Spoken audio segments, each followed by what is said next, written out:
Yes, good morning, good afternoon, good evening. Welcome back to Football Heritage TV on what is a beautiful, beautiful Tuesday morning.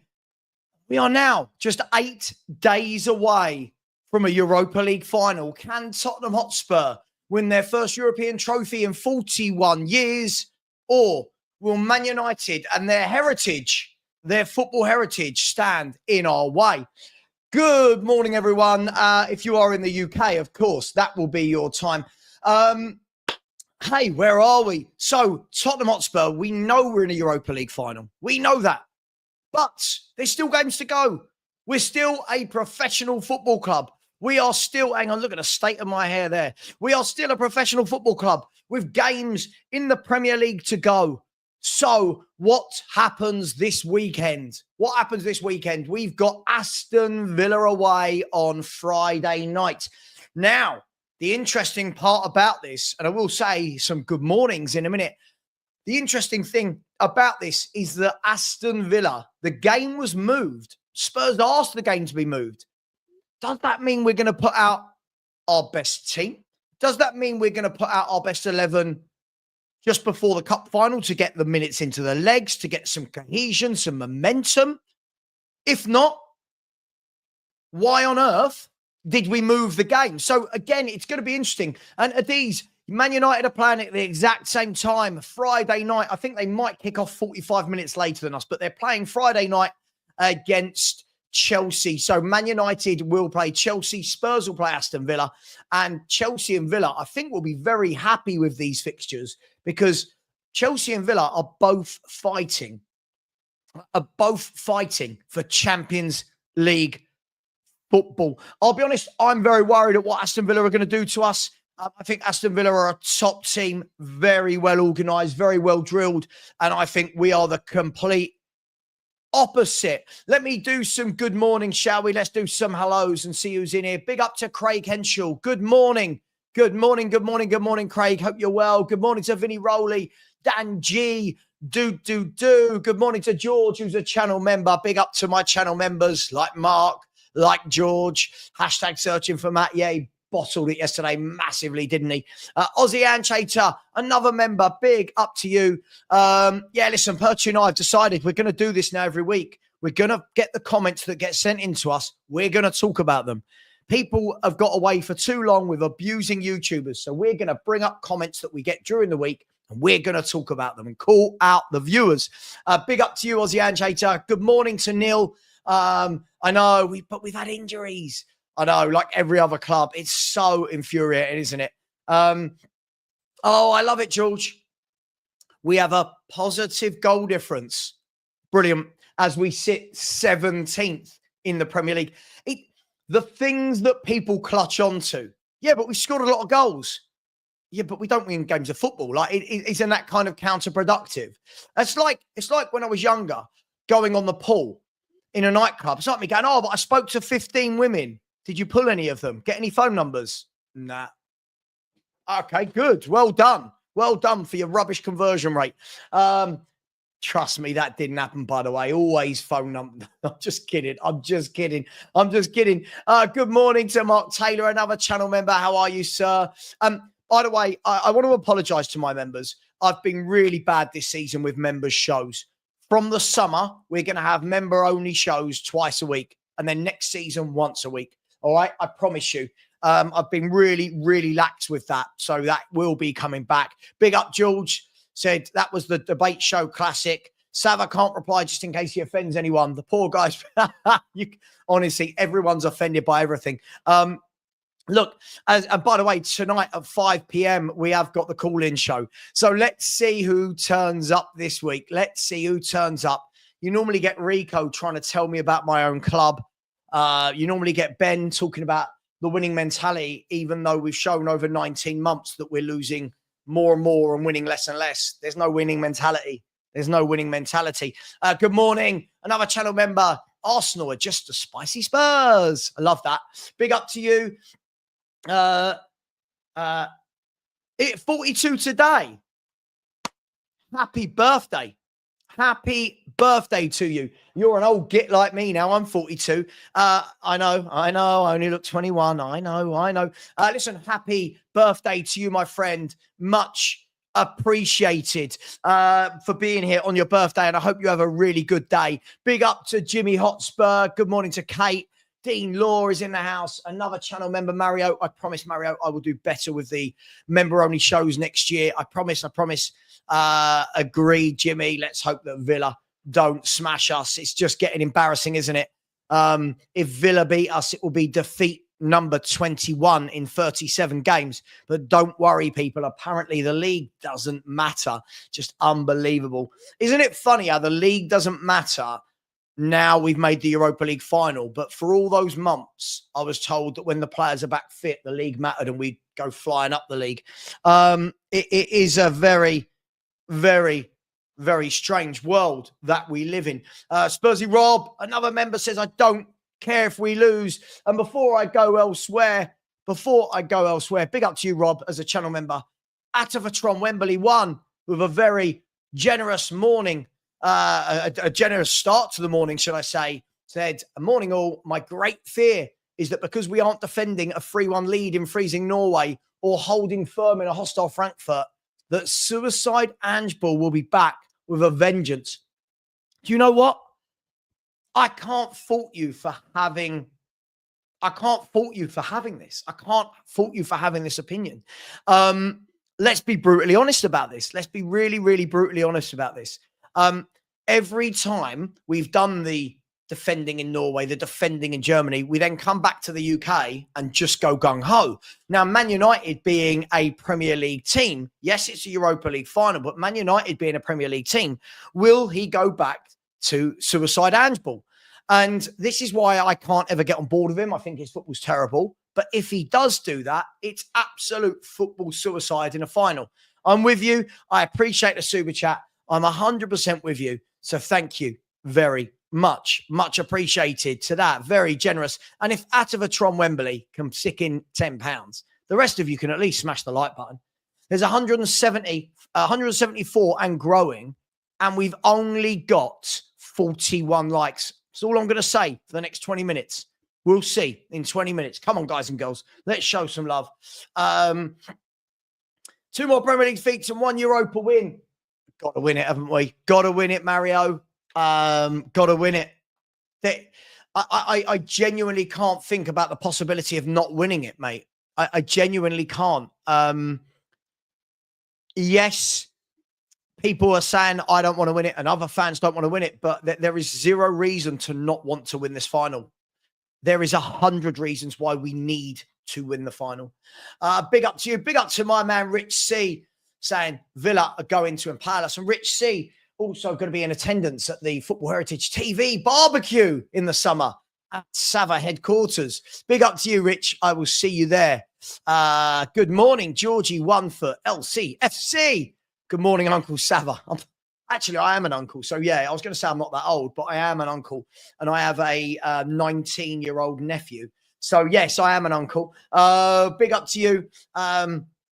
Yes, both games on Sky on Friday night. Which one shall we watch? Just kidding. You know I'm going to be doing a watch-along. Join me Friday night. Oh, God, here he is. I've been arguing with him all morning, Phil Coys. Me and Phil been arguing all morning in the WhatsApp group. Here he is. Come on, Phil. Give us one of your bad opinions. Come on, Phil. Give us one of them. Big up to you, my man. Mate, listen, it's just about it is. By the way, I'm looking for anybody that knows somebody that knows how to put show reels together. If anybody does, can you email me or let me know in the chat? Let me know. Stanley, you eat my chair. Stanley's eating my chair. Anybody that can put a show reel together for me. Anybody that can go through my content and put a show reel together for me. It'll be amazing. Thank you very much. Good morning to Marios. How you doing out there in Cyprus, my man? Good morning to Coogan. Big up to you. Sam. Yeah, shut up. That was brilliant, wasn't it? Saturday night, wasn't it? Savva, shut up. You shut up. Love it. Absolutely love it. Big up to you, my man. Big up to Amari. How you doing, Amari? Good morning to you. depending on where you live. But good morning, good afternoon, or good evening. Good morning, Tony Rodriguez, tuning in from work. Tony, what do you do? What do you do? Is it as fun as talking about football every day? By the way, which is not always fun. But hey, what do you do? Let me know, Tony. A good morning to you. Another channel member. Big up to you. Spursy Roberts said 5-1 on Ben, 1,000-1 on Matt. Oh, Matt is never going to come on. He comes here, he spouts his nonsense. It is what it is. Lee, I wish you were right, my man. Ow. Stanley's chewing my big toe. Ow. 42 and not a grand sight. I've had a couple lately. One was in here and my barber went, you got a grey hair. And I went, oh my God, pluck it out. And he plucked it out. And then I found one, right, slap bang there. So I've got a feeling in the next year, you're going to start to see a bit of the old silver fox come out. Maybe less of the fox, just a lot of silver. Good morning. Good morning to you, Lee. And Sav, how are you, my mate? Steve, Savva lad. Hello, Steve. How are we doing? I hope you're well. Atavatron said, don't know why Villa get their knickers in a twist over the fixture date switch. It gives them more time to prepare for their far more difficult final fixture of the season. Their final fixture of the season is Man United. Their final fixture is Manchester United. Good morning to you, though. Good morning to AD. How are we doing? Are we at the bottom of the V? Do you notice how Ben went from we need to hit the bottom of the V to suddenly we beat Frankfurt and we've instilled a winning mentality? In the season where we've lost more games than ever, this is the ironic thing. In the season where we've lost more games than ever before, that is the season we decide we're going to talk about winning mentality. What's this? Come on, eat this. Eat this. Come on, eat that one. So we're having a classic case of Stewie's got to chew, but not as many teeth as Stanley where he's getting older. Takes longer to eat his chew. So Stanley smashes through his chew, then gets aggy at Stewie because he's still got chew. Just a day in the life of the Savva household. Big up to Definitely Maine. How we doing, bro? Said they told us it was just the injuries, yet we look even worse in the league since we got the players back. Yeah, but the league doesn't matter. The league doesn't matter, does it? Big up to you, my man. Hope you're well. Always enjoy it when you're on the panel. Big up to you. By the way, chuck me an email if you fancy doing some shows. Chuck me an email, my friend. Big up to Philly, another channel member. Good morning to you and good morning to Kate Rixham, of course. Good morning to Dan. I can't do this all morning, by the way. I'll never actually get to any content. But good morning to each and every one of you. And there he is, the mod father himself, the man, the myth, the legend that is Ben Kaufman in the chat. Good morning to you, sir. Good morning. And yes, coffee is disgusting. Discuss. Everybody discuss. No, I'm only joking. Just don't. You talk about what you want. Good morning, Skurs. Said, hello, Sav. Hope you're well. Yeah, listen, I'll tell you what I have seen, and we'll talk about a little bit about that this morning, is you're now starting to see a ramp up in transfer activity, aren't you, in terms of outgoings. I haven't really seen any rumours about incomings at Tottenham, but I've seen a lot of outgoing rumours. Madison, Romero, Kulusevski. Now, those rumours are only going to heighten. They're only going to heighten and intensify if we lose the Europa Cup final. Now, the flip side to that, if you win the Europa League final, suddenly those players might stay. Maybe not Romero. I do think Romero wants to leave. But suddenly the others might stay and you might be able to get some better footballers. Massive game. The Europa League is so much more than winning a trophy at this stage. It's so much more for the importance of this football club in the next few years. Thank you very much. George said, we appreciate the members' shows. Thank you, Savva. Yeah, and my bad. My bad for being terrible at it. In the summer, as soon as the season finishes, we'll do 2 a week because we'll have loads more time. And then next season, I promise we'll do 1 a week.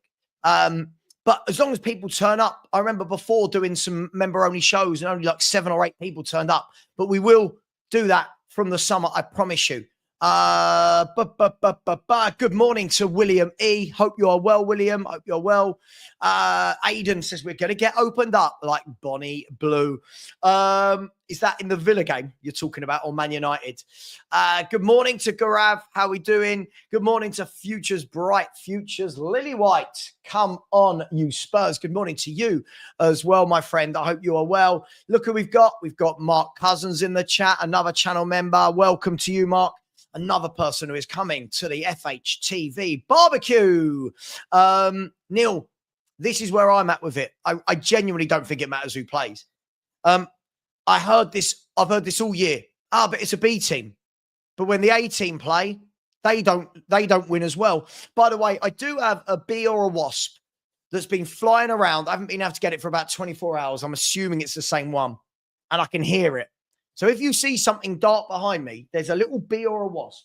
As long as it doesn't land on me, I don't mind. As long as it doesn't like get there and then I die live on stream. That would be terrible. Big up Stephen Saw. Bosh. Hit the likes. I can see you. I can see you. Get out. I can see you. Yes, Bosh. Hit the likes. Thank you very much. Appreciate you, Stephen. Hope you're well, my friend. Mate, Rich. 42 years of supporting Spurs. I should be grey all over. I should be just grey, silver all over for the hassle they put you through. Good morning, Nige. Another one who's invited to the FHTV barbecue. I would invite you all, but I think my wife might have a hissy fit if I invite the whole of YouTube. Morning, Savva. Good morning, Nige. I have more grey than brown now. Yeah, but you look good. Nige, I've seen your pictures when you're going on dates and stuff. You look sexy, mate. I quite fancy you, Nige. If I was gay, I'd fancy you. I think you're a good-looking guy. There you go. Take from that what you will. Good morning to you, Nige. I hope you're well. By the way, Nige and I are friends. I'm allowed to say things like that. Danny Taylor has said Frimpong to Liverpool, Romero to Real Madrid doing the rounds today. Yeah, a lot doing the rounds today. I keep hearing about Romero to Atletico or to Real Madrid. For me, I think he suits Atletico more. I don't think he'd cope at Real Madrid. I genuinely don't. Here you go. Florian Plettenberg in the last 20 minutes has said, understand that Arsenal and Liverpool are currently in pole position to sign Dean Hewson. A decision is expected soon. Real Madrid remain keen on him. Hang on, I've got to send that into my group. Let's have a look. See, top defender. This guy's going to have a very good career. Now, this is who I would be buying if I was these clubs and not Christian Romero. Just my opinion. This guy's a very, very good defender at a very young age. Let's see what Romano's saying, shall we? Let's see if he's got anything to say. Liverpool are advancing in talks with Jeremy Frimpong after contacts reported last week. Understand that LFC have approached Bayer Leverkusen to discuss a €35 million release clause. Talks also underway on player side with Frimpong keen on joining Liverpool. So looks like Liverpool are making moves early. Arsenal have made moves early. Man United in talks with Cunha. Who are Tottenham in talks with? Never change, Tottenham. Never change. Where we got? Sorry, I've got loads of comments. I'm about 7 minutes behind. Let me try and catch up a little bit. Savva is at the bottom of the V in the coffee delusion. I just don't like it. I don't like the smell. Can't do it. I even hate it when I get a coffee flavored chocolate, even though it's for like 2 seconds. I just don't like it. Spursy Robertson for Champions League and would not be fair on the other teams if Villa and Chelsea were given 3 points because of a cup final 3 games after. Look, I always think the same things, right? I think the same thing. Teams are playing who they play. The fixture list falls the way it does. The fixtures work the way they do. It is what it is. Everyone's got to play everyone. And hey, it is what it is. But let's be fair. I think Villa should be beating Spurs and Man United. Now, before I get clipped by people saying I want them to beat us, not what I said. I said I think Aston Villa should be beating Spurs and Man United. They've got Spurs 4 or 5 days before a cup final. And then they're going to have Man United 3 or 4 days after a cup final that they would have won or lost. And either way, if you win, do they really care about that game? If they lose, the chips could be completely down. So for me, I think Villa have got us both teams at a right time.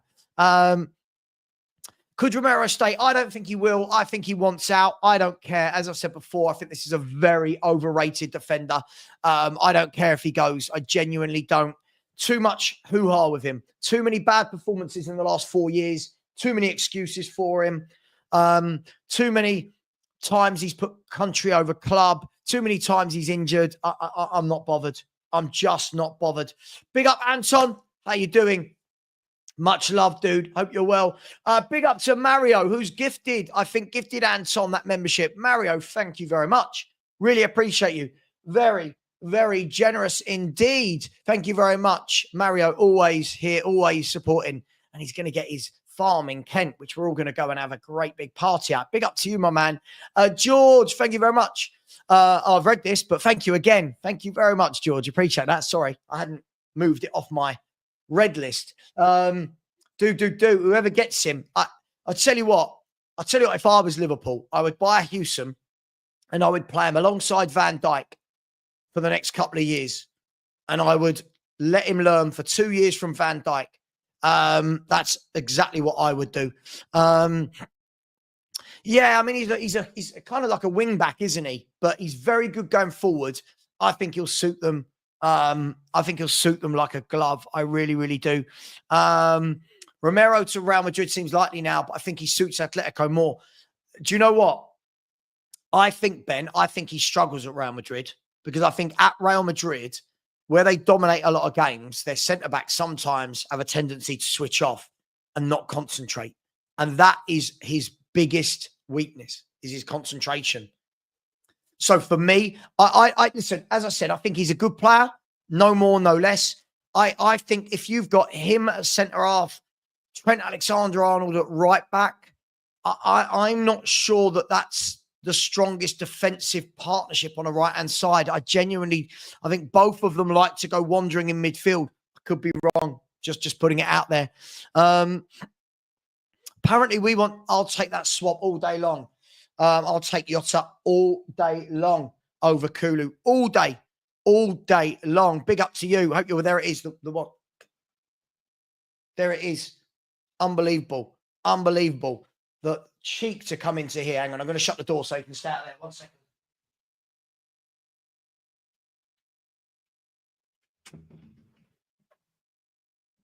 There we go. Sorry. Hopefully that solves that problem for a little bit, and I'll deal with it in a minute. I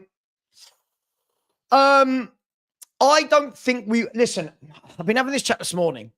If we make Champions League, then yes, we would need to replace Romero. If we don't, we are only playing 1 game a week, and you'll have Van der Ven, Dragusin, Danso, Vuskovic, Phillips, and Davis.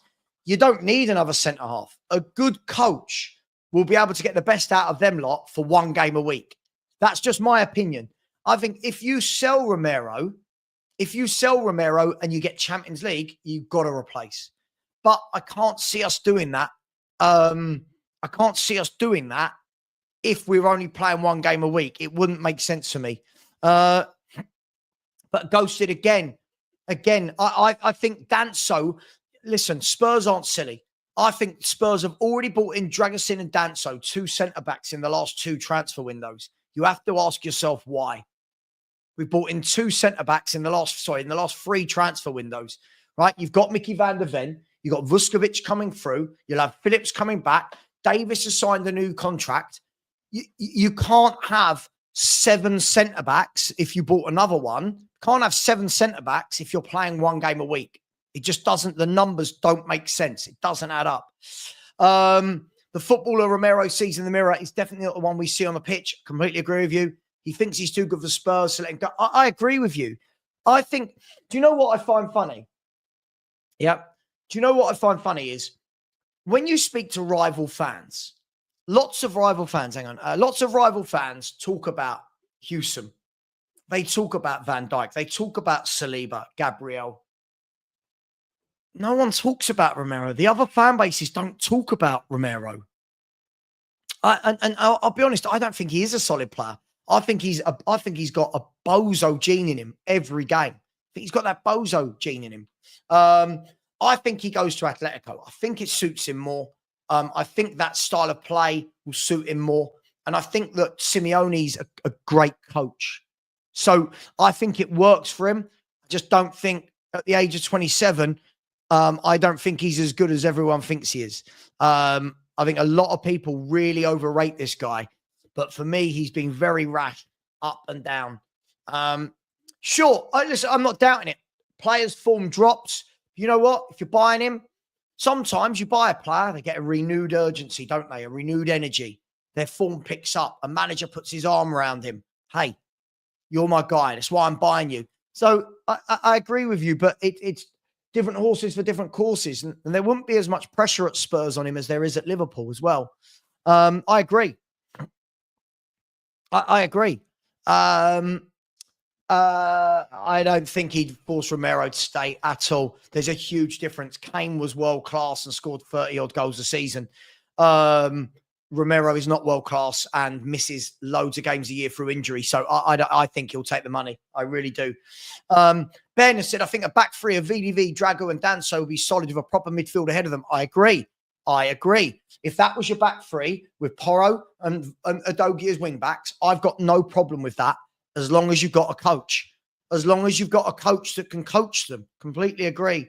Yeah, but Ash, if you play three at the back, Van der Ven's your one that's good on the ball. Yeah? That, you know, I think but football fans have forgotten, sorry, Ash, but football fans have forgotten that at some point you need the defenders to be able to defend and not just be good on the ball. Not every centre-back needs to be good on the ball. He may not be, okay, but again, Phil, in terms of quality, he might not be. But in terms of consistency, in terms of injury-wise, he's available. So that makes him better, in my opinion. Romero misses so many games of football. So many games of football. And the thing is, if you get a coach, it doesn't matter. Again, you're one of the same Spurs fans that will tell me Milenkovic and Murillo at Forest aren't as good as Romero. They're coached. Look how good Forest are defensively. Because they're coached. Nuance, critical thinking. Spurs fans don't have it in abundance. Critical thinking. Listen, as I said before, Romero's a good player. But I've said it for 4 years now. Too many excuses. Too many bad games. I can't remember the last time I saw Romero have a great game against a top team. There you go. Answers on a postcard. When did Christian Romero last have a great game against a top team? I'll let you lot in the chat answer that. I can't remember. It would. Martin, it would if coached. If coached. You've got two there that want to defend, right? You've got the one that will come out with the ball in terms of Van der Ven that allows him to go up further field and that allows... See, for me, what would happen is VDV on the left-hand side. It would be VDV on the left. It would be Danso on the right and Dragoshin in the middle. I want Dragoshin heading away everything. Right? I don't want him bringing it out. I don't want him running up the pitch. I want Danso covering the right, VDV covering the left, and Porro and Adogi going forward. I just don't think... Yes, they're better defenders than Christian Romero. Out-and-out defenders, they're better. Hey, it is what it is. I don't know. When people say things like that, I don't know what it means. Never. I don't know. I don't know what that means, Tony. You've got guys and girls in the chat. Please know that I'm always going to be behind. If you say something, I need some context. Never what? I don't know what that means. Anton said, Kudo Romero have been mid since clubs have been rumoured to be interested. I think they've been mid the whole time. I think they've been mid the whole time, if I'm brutally honest. How do you send a postcard? I don't know what that means.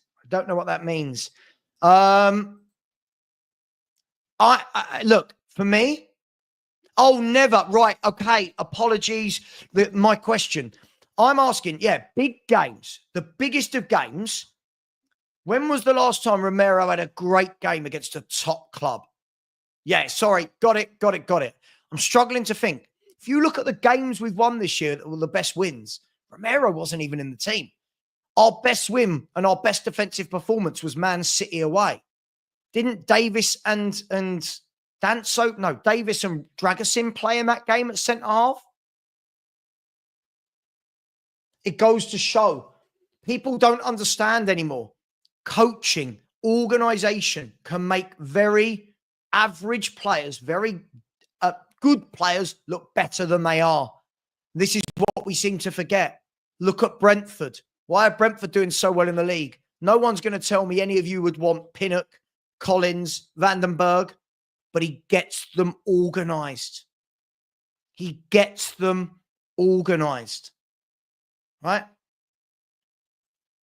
Again, yeah, against a Man City heavily changed team, right? But this is my point. This is my point. But again, you've got no basis to judge this on. I'm asking what we've seen. Phil, you're the king of looking into the future and getting things wrong. I'm asking you, and again, what you'll notice with Phil, ladies and gentlemen, whenever you ask him a football question, you don't get an answer. You do not get an answer. People, no one in the chat apparently can tell me when Romero turned up against a top team. Man United aren't a top team, by the way. When did he have a great game against a top club and you went, wow, that was impressive? I don't remember. Very true, Phil. I've asked you. Go on. Name me. I bet you the next one isn't an answer. Name me a top team where Romero's played brilliant and we all went, wow, what a performance. Name it. Let's see if Phil Coys' next answer is that. Name it. No one can name. I'm looking in the chat. No one can give me one. No one can give me a massive, massive game where he has been, oh my God, that is brilliant. No one. No one. Spursy Rob, isn't it funny? All our best wins this season have been when Dragusin's been playing at centre-half, and yet I'm told he's not good.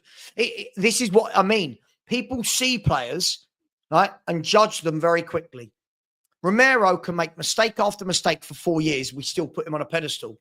Radu Dragusin, who hasn't had a consistent run of games, but has played really well in the best games you've had this season, is just belittled. Agreed. Ben, I agree. Frankfurt away. But again, Frankfurt not a top team. I agree with you. Okay, so our 4-0 away win to Villa, who are currently 7th in the Premier League. Cool. Phil, again, everyone, I told you, notice, no answer. Phil, answer the question. The last time in a big game against a top club that Romero was outstanding. I'm waiting. Everyone's seeing now your pattern. I'm now exposing you. That's one. Ready? That's one from Phil. Ready? That's two from Phil. Three. He can't answer it. He can't answer these questions. Do you know why? Because it's all copium. Liverpool when? Liverpool when? Liverpool have smashed us in our last 2 games. Liverpool when? When? Which Liverpool game?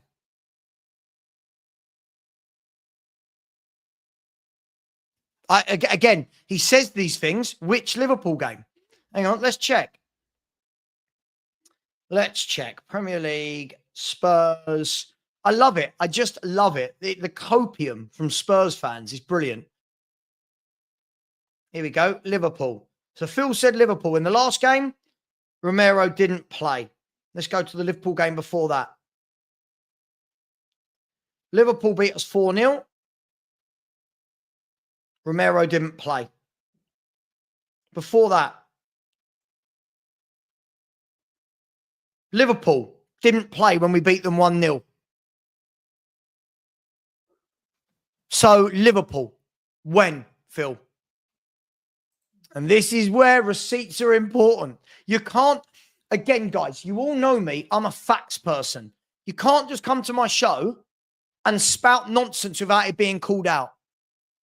So which game was Romero brilliant? Still have not got an answer. I've still not got an answer. Sure, Steve, I completely agree with you. I completely agree with you. But the difference is, I don't think many of us turn around and say, so-and-so turns out in big games. But people like Phil praise Romero. He's brilliant. He's this. I've asked a simple question. Notice how he's gone now. Notice that there's no answer. His answer was Liverpool, and he's not played against Liverpool this season.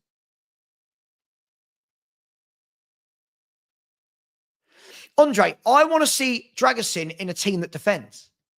I want to see Dragusin when we're not making a player who isn't a high-line defender playing a high line. So again, haven't we just shown there that if no one can tell me, by the way, go back to last season, name me a massive game where Romero played and we all went, wow. I just can't remember it. And this is what I had the argument with Phil all morning, right? And this is what I said. Top players stand out, right? Top players stand out, no matter who their manager is. Ledley King played under some shocking teams. Shocking teams. Ledley King stood out because he was world class. He didn't play in the 1-0 versus Liverpool. He didn't play in that game. Stinker and hooked. Here we go. Stinker and hooked. Just putting this in the group. Sorry, stinker and hooked. Apparently, this game was a Romero masterclass, even though he didn't play.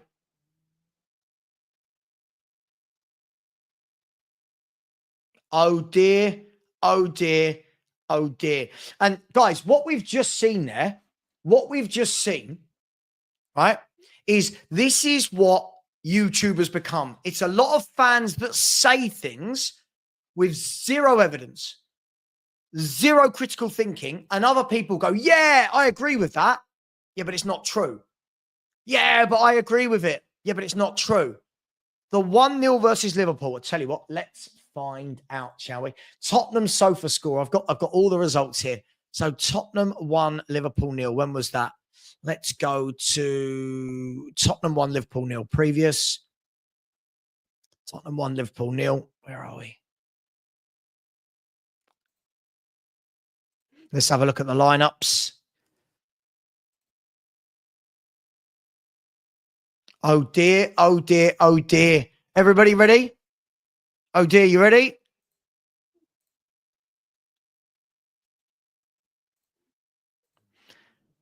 Kinski, Porro, Dragusin, Gray and Spence, Basuma, Bentancur and Bergval, Kulu, Solanke and Son. Just to show you that I'm talking about the right game. There you go. Tottenham 1, Liverpool 0. Lucas Bergval scored. Oh dear, oh dear, oh dear.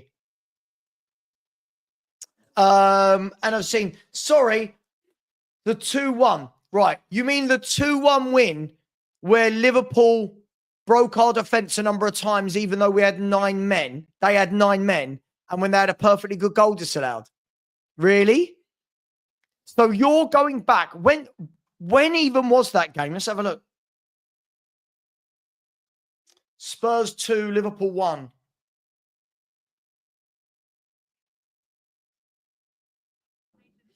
So Phil's argument of Romero being world class is the last time he turned up and put in a top performance, right, was in September 2023. 21 months ago. Wow. Wow. This is amazing. Mate, kudos. If people are going to say shit, I'm going to call them out. That's what this channel has always been about. This is brilliant. This is absolutely brilliant. He never does. He never, ever admits when he's wrong. He never does. He never, ever does. Ever, ever, ever.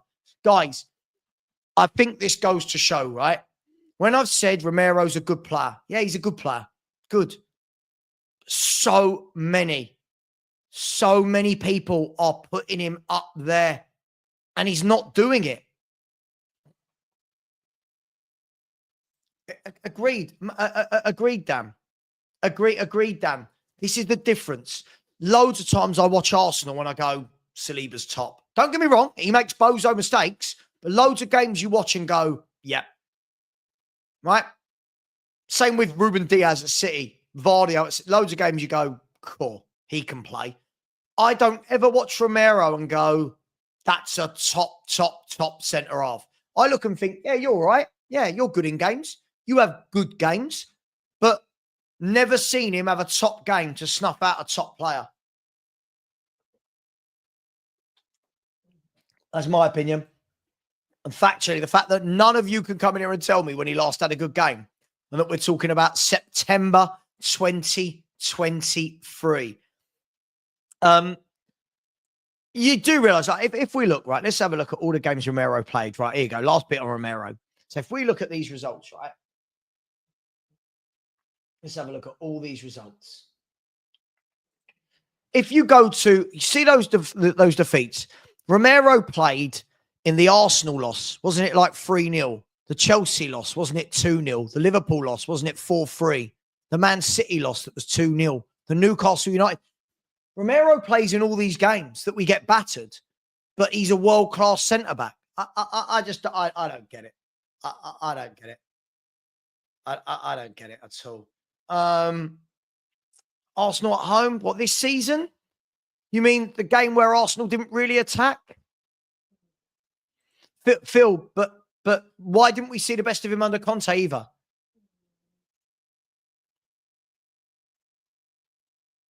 I'm not pointing out all the bad games. I'm asking you for all his top games. You can't name it. Don't blame the manager. Ledley King played under loads of bad managers and stood out. Why? Because he's class. Jack Grealish played in a crap Villa team. He stood out. Why? Because he was class at the time. Right? Mahrez was class. Right? These players stood out at lesser teams. So no, this doesn't work. No. Just own it. Absolutely. He's nowhere near a Gary Mabbott. Nowhere near a Gary Mabbott, mate. Arsenal is another one. You mean the game where Arsenal didn't really attack? Is that the game we're talking about? The game where we had all the ball and then they counter-attacked? Really? Is this what we're doing here? Is this what we're doing here? Mate, he's not on the ropes. He got knocked out in round one, mate. He got a TKO early doors. He does this a lot.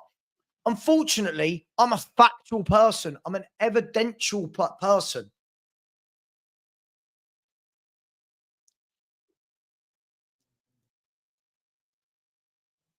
This is the player that loses concentration regularly. This is the player that chooses his country over us regularly. Now, listen, guys. You guys know I don't like Ange Postecoglou. I can't blame Ange Postecoglou for every lapse of concentration in Romero. I can't blame Ange Postecoglou for 4 years that I've seen of Romero. Here you go. Let's have a look at Christian Romero. Here we go. Christian Romero. Let's see if it gives me Christian as a... Oh, he's not one of the top Romeros. Christian Romero. Boom. Christian Romero. So apparently, according to Phil, in 123 games for Spurs, we can't see the best of Romero because of Ange Postecoglou. Now, let's work this out. Christian Romero, the one who's always injured, by the way. Christian Romero joined Tottenham when he was 23 years of age. 23 years of age. He's now 27, right? He's now 27. In 4 years, what's he progressed at? Agreed, Foxy. Agreed. It's okay. Didn't say, no, again, Alan, people like, he's not that bad. You're not listening. You're not listening. He's not that bad. He's just not that great. So let's use Alan's theory. So every player that signs for Atletico Madrid is world class. Yeah? Is that right, Alan? Every player that signs for Real Madrid is world class, yeah? Atletico Madrid. Atletico Madrid have signed Clement Longley. Clement Longley, the Spurs fans hated him. Barcelona once signed Emerson Royale. Spurs fans hated him. Again, critical thinking. Critical thinking. I'd love someone like Phil to come on and have the debate. You watch. If he came on, he'll have an excuse. But if he came on and had the debate, it would be a lot of ifs. When he does this, when he does this. I'm looking at facts. 4 years. I can't believe I agree with you. We never agree on anything. Yeah, it is. He is a very rash defender. Listen, every now and then you watch Romero and go, yeah, good player. And then for the next 3 games, I go, oh God, so rash. Look at him lately for Argentina. Mistake after mistake. Look at him against Wolves. Just mistakes everywhere. Look at him stepping into midfield against Nottingham Forest and kicking a player in the air. Again, agreed, Angus. And Conor Gallagher's a good player. But again, he's a good player. He's not world class. He's not great. But because Atletico signed Conor Gallagher, is he now world class or a top class player? Some players fit a system. Doesn't mean they're top class. See, again, no critical thinking. Again, no critical thinking. Phil, you talk like a 12-year-old. There's no critical thinking. So why did Clement Longley go there? When you're saying sniffing around, Clement Longley's been signed. Let's have a look at the players. Here we go. Let's put Phil in the mud because he chats absolute crap on a daily basis. By the way, Phil wants us to sign Matisse Tell. So that's the sort of level we're dealing with here. Right. Atletico Madrid transfer market. Let's have a look at Atletico signings and see that they're all world class. Here we go. Again, you can bury people with common sense. You can bury people with common sense. Those that have the very basic thinking, oh, Atletico want him. He must be amazing. Sure, let's do that game. Let's do that game. Here we go, everyone. Let's have a look. Right. Here we go. Let me get rid of that.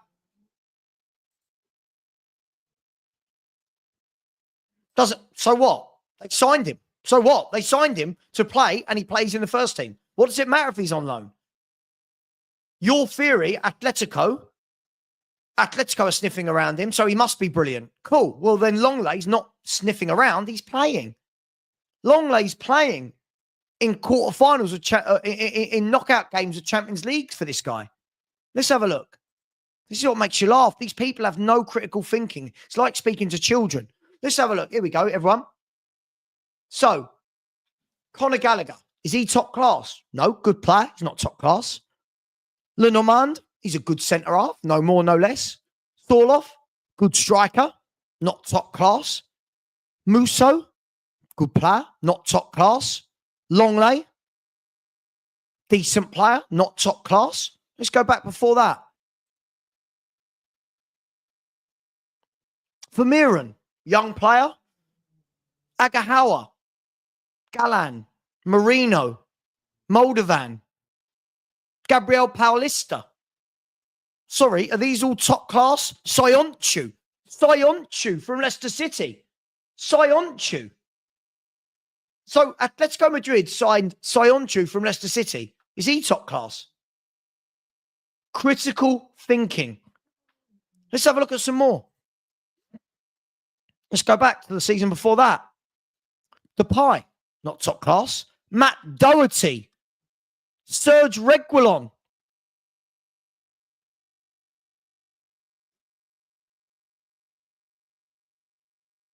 Some of these are top class, I'll give you that. DePaul, Cunha, Griezmann. Well, Cunha wasn't at the time, but DePaul and Griezmann. Again, Kondogbia, good player, not top class. Morata, good player, not top class. Moussa Dembele, good player, not top class. Lucas Torreira. I'm sorry, this notion that Atletico Madrid want him, so he must be class. No, mate. When people come with silly shit, I put them in their place, all right? When people come with silly shit, I put them in their place. They signed Matt Doherty. Oh, they signed Sionchu. They signed Serge Reguilon. None of this makes sense. Our fans are crazy. Our fans are crazy. Foxy, again. Again, Foxy, I know, but these people don't know their football. They don't know their football. This is the problem. They just say things because it sounds nice. This is the same person, by the way, that predicted Spurs would finish 4th above Arsenal, who were going to finish 5th. How can I see these opinions and go, oh yeah, he's got a good point there? It's just one thing after the other that is wrong, wrong, wrong.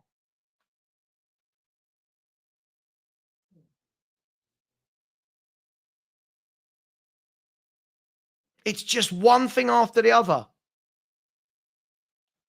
And I get it. Football's about opinions.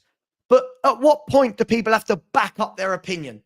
At what point does it need to stop being, well, I think this, therefore it is? Too many debates you have with people. Well, that's my opinion. Sure, that's great. My opinion is Margot Robbie's going to knock on my front door in a minute. She's not. She's not, is she? I just don't understand how there is no critical thinking. Nobody wants evidence. Again, as I've said there, we can do this with all clubs. Barcelona have some shocking signings. Real Madrid do. Atletico Madrid do. Man City do. Everybody does.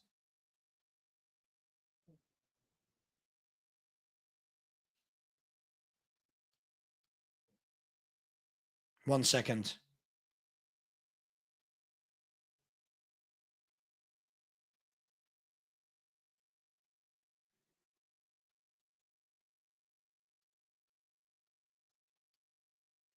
Again, I've got idiots here going, oh, it's one bad season. Saying, no, it's not. It's 2 bad seasons. Do your homework on Spurs and Ange the last 19 months. It's unbelievable. Listen, I fight these things tooth and nail because I won't let grown men just shout nonsense. I won't let them do it. I won't let people do it. It's just not right. It's not right. You ask for top games someone's played. No one can give it to me. Then it's, oh, but Atletico want him. Okay, cool. Atletico don't sign world-class players. They sign a few, but I don't get it. This is what I mean, because they want to be seen as better fans. Look at the tell opinions. Look at the people that had the Werner opinions. Just get Werner in. Just get Werner in. It's a good loan signing. What? Yeah, he does the job. Wow. Okay, cool. Then when we're not doing well, oh, but the manager wasn't backed. Yeah, but you wanted Werner. Like, what are we doing here? This. Vertonghen was class. Alderweireld was class. Ledley King was class. Sol Campbell was class. Romero is good son. Absolutely nailed it. Sure. And the point is, it's like talking to a 12-year-old. Did you not just see all the players I mentioned that also signed there? Soyuncu. Lenormand, he's okay. Longley. Did you not see all of the players we just named there? He won't come on. He'll get buried in an argument. This guy can't debate for toffee, mate. I love Phil. As a human, I love Phil. His football opinion is one of the worst I've ever seen. Now, by the way, I can't turn around. 1 second. I can't turn around and say it won't work, right? Romero going to those clubs. I do. I think it works. I think he'll be coached better. Nothing is going to say to me that this guy's a top defender. I've watched him for 4 years in England, watched him for a couple of years in Italy. He's rash. He's got the bozo gene. He's not good in the air. He's not a good leader. He's not a good talker to the rest of his team. But fans just want to say he's top class. It's utterly, utterly mad. Apparently, everyone Madrid signed and everyone Atletico signed are world class, according to Phil. Can I ask a question? Why didn't Conte make Romero better if it was all Ange's fault?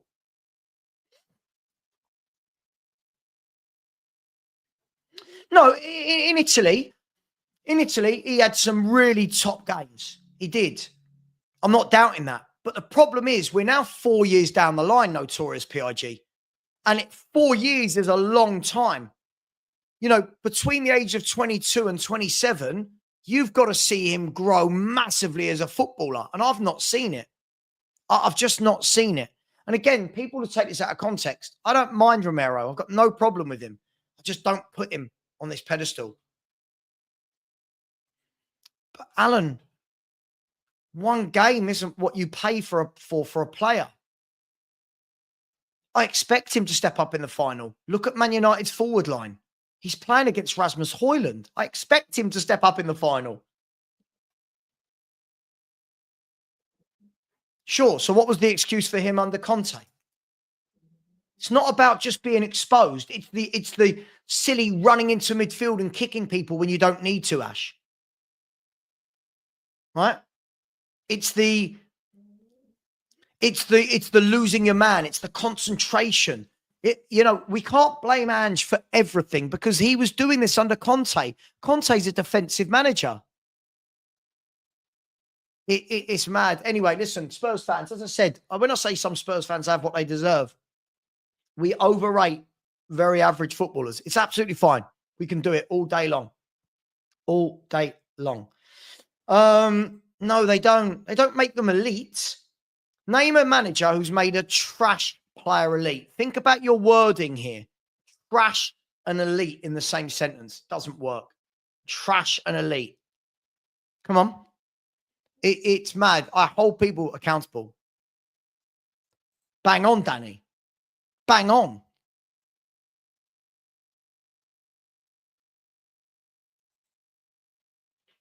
It's moments like this, mate. Again, agreed. He is rash. He is rash. Look at the game the other day against Frankfurt. How rash he went into midfield and snapped the bloke in half. No need. Yellow card. Look at him against Forest. Did the same thing. I just... Again, Brandon, I agree. Not even... I wouldn't even say great. Top coaches can elevate you, but you have to be very good in the first place. You can't... It's not... They don't make trash players elite. They make trash players competent. Nowhere near consistent enough for Conte. His reliability was always be a question. Listen, absolutely. Listen, Simeone will work with him. Ash, that's not what I said. Ash, that's not what I said. Listen to what I said, mate. I didn't say where Conte got us. My point was, all the way through the Conte era, all I heard was, oh, you can't judge Romero. He's playing with Davis and Dier. Then it's, oh, you can't judge Romero. He's playing for Ange Postecoglou. So why did Ledley King stand out playing in crap Spurs teams? Why? No one can mention it. No evidence. There's no evidence of that. Again, guys, I did this morning with Phil. Again, another one who doesn't like evidence. Go and look at all the defender metrics this season. Romero's not at the top of any of the lists for a reason. For a reason. He's not top of the list. He's not great in the air. His positional sense isn't great. It's madness. It's just utter madness. Phil, we can't take you seriously. You rate Matisse Tell. I don't know what to say anymore to you. Again, if he can, sure. But he's 27 and he never has. Check top 10 defenders at what, Gurav? Again, please, I need context. Check top 10 defenders at what? If we're going by average rating this season, Romero isn't even in the top 40 for centre-backs. 40. Let that sink in. 4-0. 4-0. This, Tony. This. If you're a great player, you stand out. Bang on. Boom. Tony absolutely wins it. So this is what I said all morning. Top players stand out. As I said, look at Grealish at Aston Villa. Stood out like a sore thumb, got his big move, didn't he? Stood out like a sore thumb, right? Romero doesn't stand out. He doesn't stand out. I'd rather Lacroix and Guehi from Palace than Christian Romero because they're consistent. Agreed. Elijah, sensible. This is what I like. Sensible football talk. Sensible football talk. No, you. Oh, I can't deal with you. I can't deal with this. Phil, top players stand out no matter where they are. Harry Kane stood out, did he not? Everybody, did Harry Kane stand out no matter what Spurs team he played in? Why? Because he's a top player. He's a top player. Harry Kane stood out. Oh, Dan, save me from this utter Phil Coys delusion. Save me. Morning. We're having a conversation about footballers in general, right? And we're talking about top players stand out. We can blame managers for stuff. We can blame managers for tactics. But I use the example of a few players like Kane. When Spurs were utter dog shit, Harry Kane stood out. When Villa were nearly getting relegated, Jack Grealish stood out and everyone wanted to sign him. Top players stand out. This guy, look at Houston at Bournemouth. Bournemouth, a mid-table football club. Houston stands out. Why doesn't Romero, Dan? I think the thing is with Romero, I think he's a quality player on his day and can even give you he can give world-class performance. He's got it in him. There's no two ways about it. He has got the skill or the credibility to do it. Agreed. He just hasn't got the consistency, and I think he's another player that if he's mentally isn't even half there, he's not going to perform. And he's just very inconsistent for me overall as a player. I still think he's not as rash as he was, but still extremely rash considering how long he's been playing football now. I think I thought I would have seen better improvements by now if he was going to be a world-class player. Do you remember Rio? Sorry, that's a stupid question. Rio Ferdinand, right? Yes. Rio Ferdinand, when he was at West Ham and first went to Leeds, the criticism of him as a young centre-half was quality player, a little bit rash. A few mistakes in him, right? By the time Rio Ferdinand was 23, 24, everyone's saying he's one of the best centre-backs in the world because he cut it out his game. Christian Romero is 27 years of age. He hasn't cut this out. And yes, he stands out for Argentina most of the time. You've got to remember, most of the games Argentina play, they're going to win anyway, right? And second of all, I don't care what he does for Argentina. Stand out at Spurs, and he doesn't. He rarely does. He rarely ever does stand out and really be man of the match. I mean, that game against Frankfurt, brilliant, well done, but I need that more often than one in every 8 games. That's what Romero seems to do. Dan, this guy played in a team that finished 11th in the league and won double player of the year. That is what you call standing out. Why? Yeah. Top player. And you would think I'm just concerned, Dan, that our fans have forgotten what top players look like now. I'm concerned.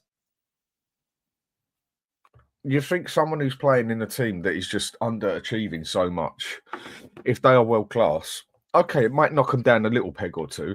You can only be as good as what's around you to an extent. But you'd still expect him, if he is this world class footballer, to stand out game in, game out, at least 8 out of every 10 games. I mean, the way we play football at the moment, you could have Messi there and he'd look half the player he was, but he'd still look world class. Yeah. I mean, I think the difference is someone like Messi would pick up the ball. It doesn't matter what the tactics are. He just is Messi, right? My problem with Romero, as I've said, when you look at players like Ledley King was a top class centre half, and it didn't matter how bad Spurs were. We all went, God, how good is this guy? Now, I look at it like this, Dan. If a footballer, you might disagree with me on this, right? If a footballer is that good, fan bases wouldn't be divided on them. I.e., no one ever debated how good was Toby Alderweireld and Jan Vertonghen. No one ever debated Kyle Walker's a class right back. No one debated, yeah, that Christian Eriksen was a quality playmaker. No one debated that Harry Kane was a top player. Why? Because they were. Why are so many people debating Romero then if he's this top defender that so many claim he is? It is very split down the line, isn't it?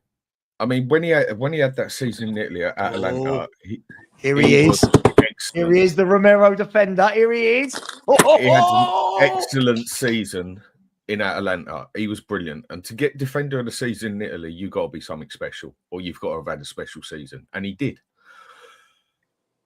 Since he's come to us, for me, the whole main thing has come down to he's erratic, and he's improved on it, but not enough for the standards of a world-class player for me. And he's just too inconsistent, way too inconsistent for what I would call a world-class player. But then we've had these debates before on what people call world-class, what I call world-class. Maybe I look into the past too much for world-class because there's lack of it on modern day, in my opinion, again. For me, he's just not a stable world-class defender. Very good defender on his day, but he's not world-class. Never has. But it's this need, Dan. I completely agree with you. And I think where I go so far the other way, people think I don't rate him. I think he's good. I think he's all right. I think I look at Romero and go, yeah, I want you in my team. But I don't look at him and go, oh my God, Romero might leave. The whole defense is going to fall apart. Lubo. Yeah. I know you're a big fan of. Good morning to you, sir. You've got your office back. All good. Got my tickets all bought and organised for Bilbao now. So very happy today. Good.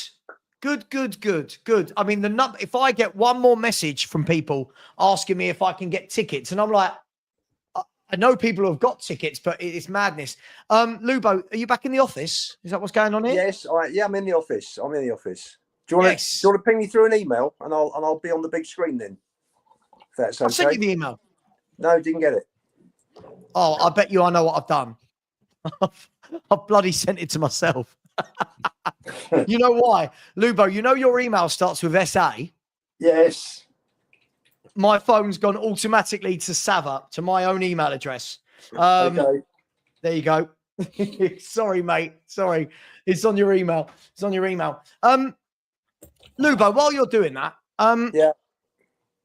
Do you agree with my theory that if a player is that great, people don't debate him, do they? Like, I've not seen anyone debate that Virgil van Dijk is a top-class centre-half. I've not seen anybody debate Virgil van Dijk.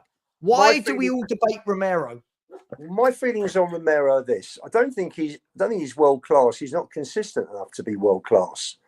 I'm pleased. I think he's a level down from world class, but I think he is still a very, very good defender. I'm pleased Dan's on, and Dan's thrown the Italian thing because from before he joined Spurs.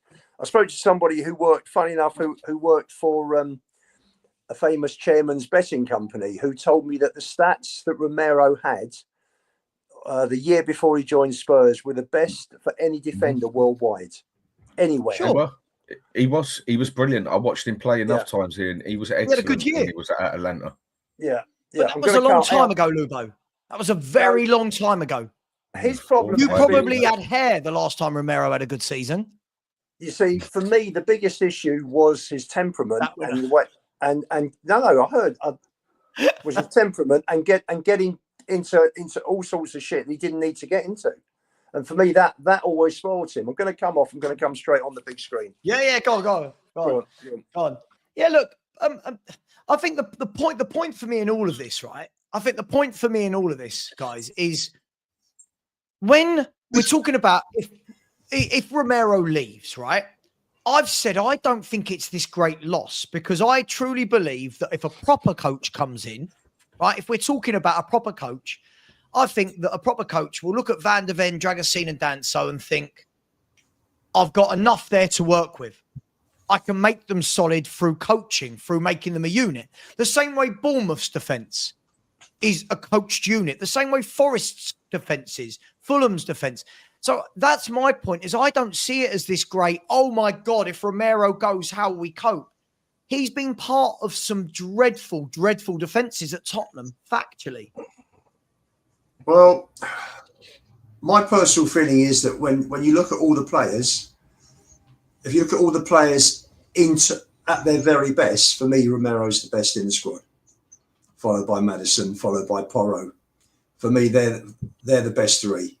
But can I ask what that's based? Like, what's that? What I see, it's just based on what I see. It's based on what I see. I think Romero, when he's good, is fabulous. And I agree. He but is. Isn't that the worry, Lubo? Isn't the worry? And Dan called it just now that he's capable of that. But for 4 years, we've seen snippets, right? Saying, by the way, I'm not. This isn't just Romero. I put Kulu in this bracket. I put Bentancur in this bracket. We got some players there that on their day we see snippets and go, yes. But for 4 years, they've all been very, very. I personally think Romero his performances have got worse since Postecoglou took over. I really do, because there is no coaching. And, you know, you just mentioned, Sav, about, please God, we get a new manager in next year who coaches. And, you know, and we've got a defence that's drilled, and he will be going. I mean, I think we all know that Romero's on his way. I'm sure he could have signed a contract if he wanted to. I'm sure Tottenham would have offered him a new contract, which he's not signed. And hence, you know, there's never smoke without fire, is there? So it's a real shame that he's going. But do I like him as a defender? I think Romero, full on, you know, at peak performance. For me, I'd honestly rather have him than Celiba. Honestly would. I mean, I think Ian, I think what you're getting at, the way I'm taking it is you're talking about capability. Oh, God, yeah. Capability. Yeah. Romero's got it hands down, but I've seen many players over the years have the capability, but just not have the mentality for it. Agreed. And for me, he's definitely a player. It's like what I've said in other games. Why some of these games don't matter to some of these players, because their head and heart are not with it. And he's definitely a player that if his head isn't with the moment, you are not going to get the full out of him at all. And the majority of the time, it looks like his head's elsewhere, and it has done for quite a while now. And the other problem is with him is the inconsistency of the performances we see of him. If he is this world class and he is that good, we should be seeing him standing out in a crap defense like that, which I will say this defense would even destroy Paolo Maldini, by the way. So I'll give him a bit of back off on that one, yeah. But he should still be standing out 7 out of 10 games. And he doesn't. He stands out maybe 2 out of 10 games if we're lucky. And that's what he's pretty much been like for 3 years for me. Before Postecoglou got here. He wasn't doing great before. And lately for Argentina. If you watch Argentina lately as well, there's mistake after mistake after mistake. So I don't know whether he's having a crisis this year or something, but top defenders have the odd bad game. Top footballers.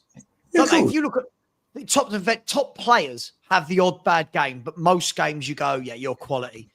I think it's the opposite of Romero. I think he has the odd great game.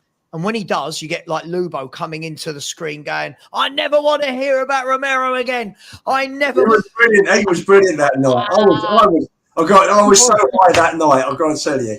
We were all downstairs. There were a few of us. We were just buzzing.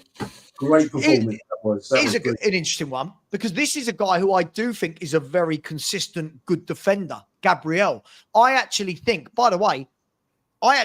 all the talk at Arsenal is about Celiba. I think this guy's the better defender than Celiba. I think Gabriel's the better defender. Just my opinion, guys and girls. No, listen, I've had a few Arsenal fans say to me that since Gabriel got injured, Celiba doesn't look anywhere near the same player. Mm-hmm. Great. And what Gabriel or Romero, one plays on the right, one plays on the left. So I'd have the two together. For me, that would be a brilliant partnership. I just think when you look, Lubo, I want to look at if I look at Spurs' seasons. 1 second, let me make sure I get this right. Where are we? So I want to look at goals conceded. Why can't I work out which one is which? What an absolute twat I am right now. Goals for, goals against. Goals against is that column there. Goals against. There we go. If we look at, the problem is Christian Romero's been part of a defence now for 3 or 4 years that just concedes goals for fun. And I think that, listen, I'm not blaming him for that, by the way. I'm not blaming him. Did you see the percentages I sent through on the WhatsApp group for league games this season? Premier League matches played by Spurs first team this season. Romero played 44% and Van der Ven 29%. Just doesn't help, does it? You know, when you've got two centre backs that have like played together, you know, total minutes 35% of the season. He has got a bad injury ratio as well. He's had it basically since he got here. Yeah. I just think he's a player that on his day can play world-class football, but 100% for me, not a world-class player. I want more consistency in a player. I want more head stability in a player. And I personally think, sell him. I honestly don't think we'll miss him as much as some people think. I must tell you, Dan, if he's only playing 44% of league games, that's just under half.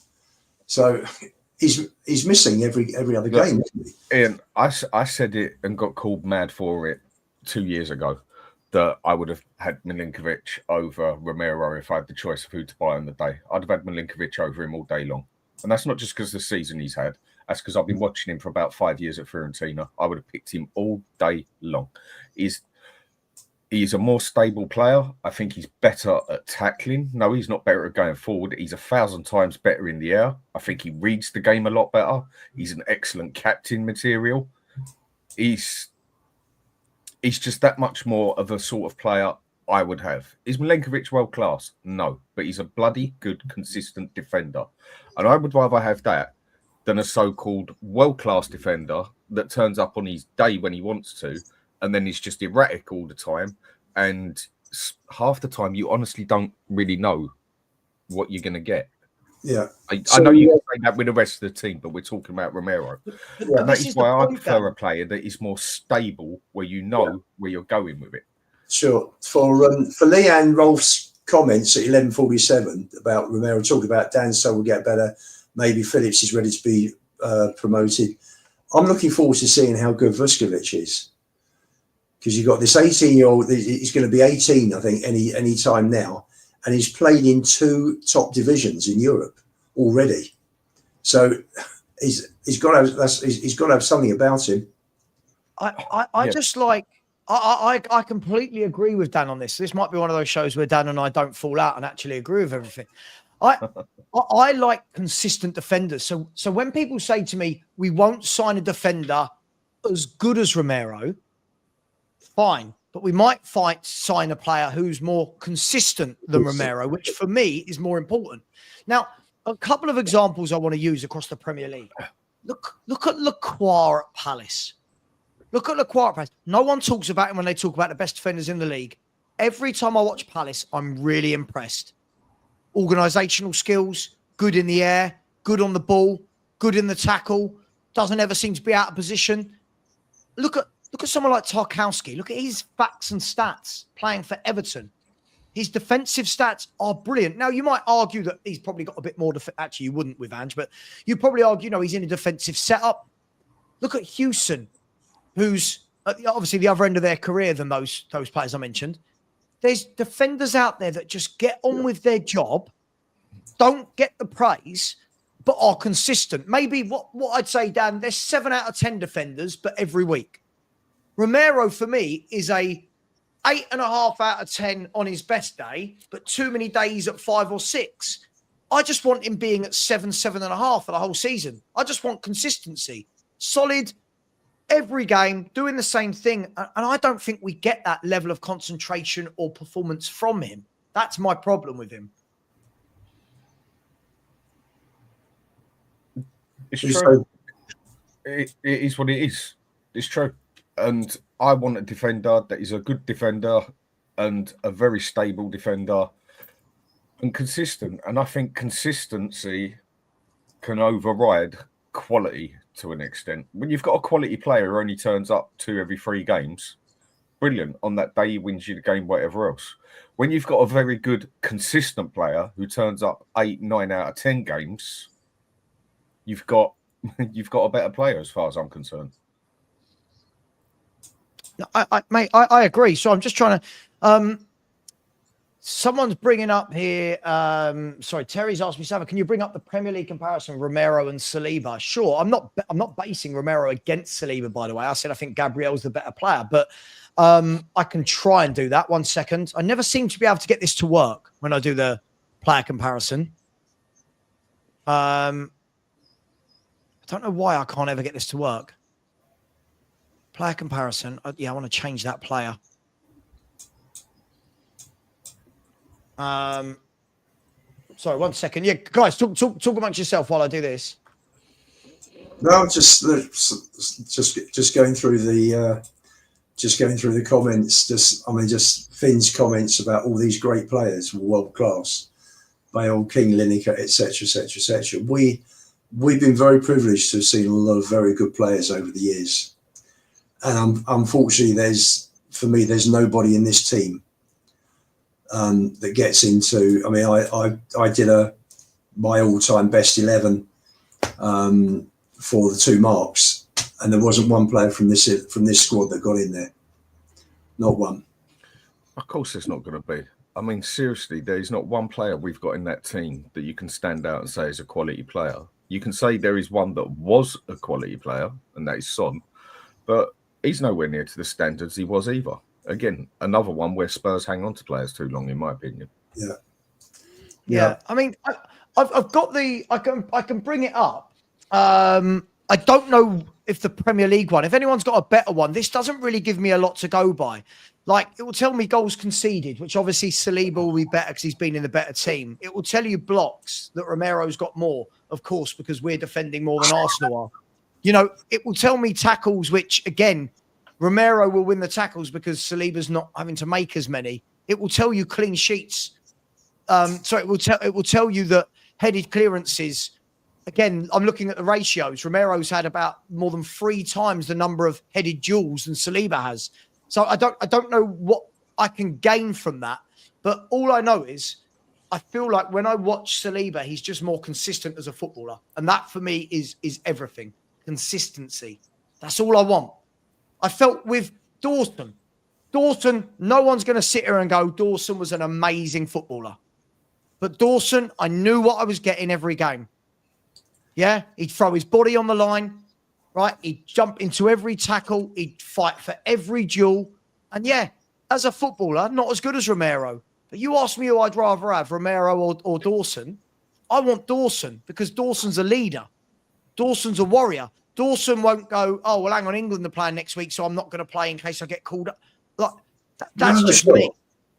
No, I agree with a lot of that. I do think Dawson looked better overall long term than he actually was. And I love Michael Dawson because he had King next to him.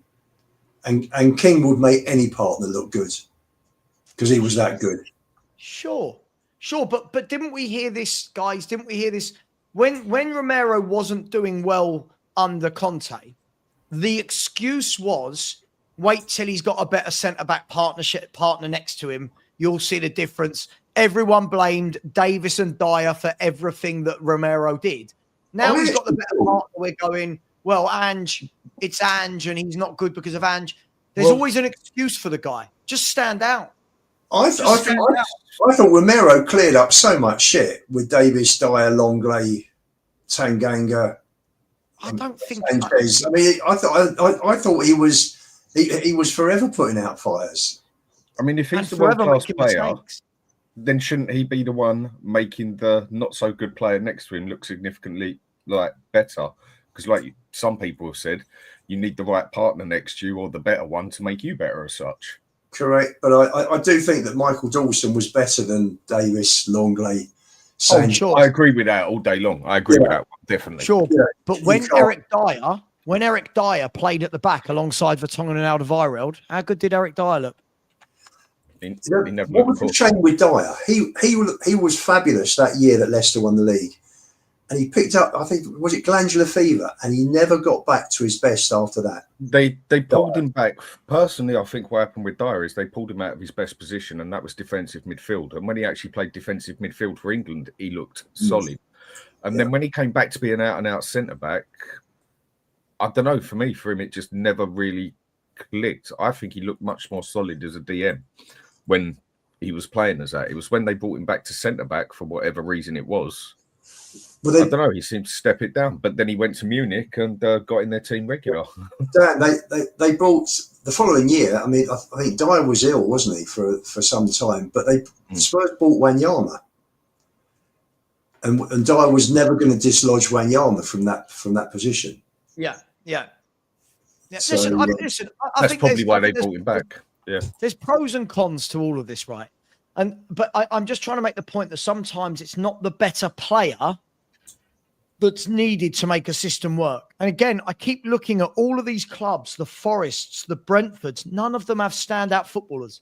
If I look at Brentford's back three when they play a back three, or if I look at their centre halves, Pinnock, Vandenberg and Collins, if I suggested any of those to play for Tottenham, you guys, you know right now, if I suggested, you know what, Spurs, go and buy Vandenberg from Brentford, everyone in the fan base would tell me he's crap, he's not better than what we've got.